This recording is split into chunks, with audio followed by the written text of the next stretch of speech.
Let us discuss in this video the chain rule. This is probably the most important thing that we need to learn about derivatives. And it applies to the example that we were discussing in the previous video. For example, the cosine of 2x, which is a function that we can write as a composition of two functions, correct? This is the composition of a function f of x, the cosine, and the function g of x, which is a linear function 2x. So this is g composed with f, or if you want, f of g of x. So the chain rule is about how to compute the derivative of a composition. So let's write it down. The derivative of a composition, f of g of x, let's write it with all the parentheses, is equal to, and here the point is that we take the derivative. This is like a Matryoshka doll, these dolls that have another doll inside and you can open several nested levels. So it's the same. We are going to look at the two levels we have, and we are going to take the derivative of the one that is outside, okay? Keep that derivative evaluated on g as it is, and then multiply by the second level. So now we go to the second level and we take the derivative of g, okay? And that is the chain rule.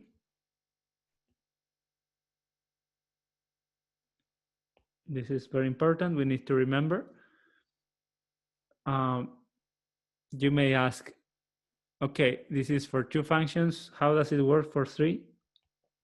So let's write that one down so that we get the general idea.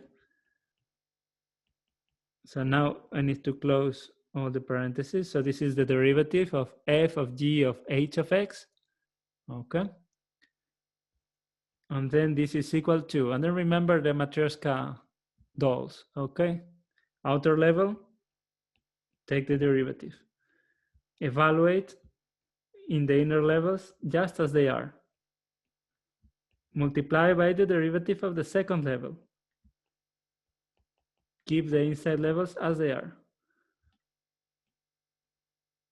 And then the last one, the innermost is h of x. That one, you just take the derivative, multiply, and that's it. Okay, so you see, because you have three functions now, you get three terms in the product.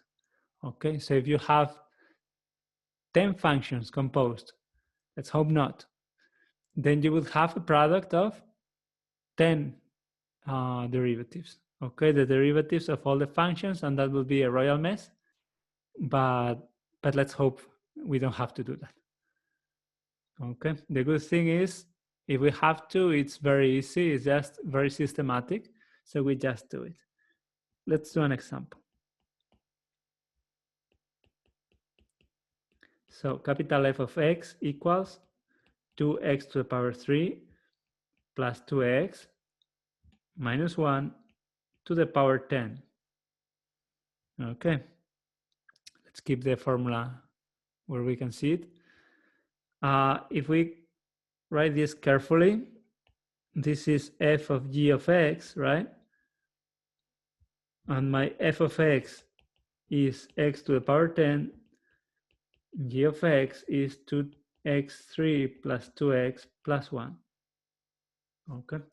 And here my recommendation is that you don't write down the formula in general like this. You just apply it, okay? So you just say, well, f prime of x, because of the chain rule, is the derivative of the outside. Okay, the outside function is x to the power 10.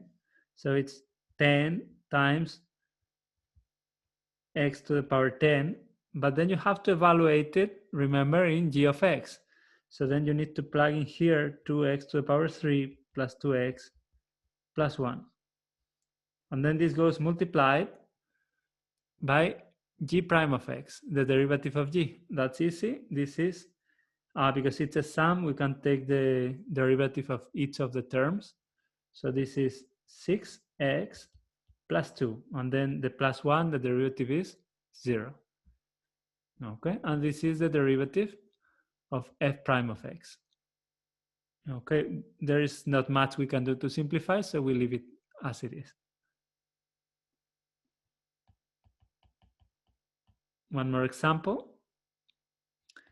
Let's say, for instance, we have the square root of 2x minus 3. Okay, so in this case, we have the square root and we have the linear function 2x minus 3. And then fx is going to be f of g of x. Okay, so we can take the derivative f prime of x by the chain rule. Remember, take the derivative of the outside. The outside function is f, lowercase f. So we do, let me write the formula, although you don't need to do this. So it's g prime of g of x times g prime of x. Okay, let's put this like in brackets, saying this is a comment. But let's take the derivative. So the derivative of square root of x is 1 divided by 2 times the square root of g of x. So 2x minus 3. And then I need to multiply by g prime of x, which is 2. The 2 cancels out with the one that is dividing, and I get 1 over square root of 2x minus 3. All right. Let's do one more example. For example, we could do capital F of x. Let's do the one that we wanted to do since the beginning, the cosine of 2x. We already know what the derivative is in this case. We got minus 2 times the sine of 2x. Let's see if that's what we get. So in this case, f prime of x is, what is the outside function? The cosine of x. What is the inside function? 2x. So we get the derivative of the outside. The derivative of the cosine is minus the sine of x, but in this case, it's evaluated on g, so it's minus the sine of 2x times the derivative of g, which is 2. So I get minus 2 sine of 2x as expected. Okay, and this is very good because we have been able to, with the previous video and now, we have been able to check that the chain rule actually works.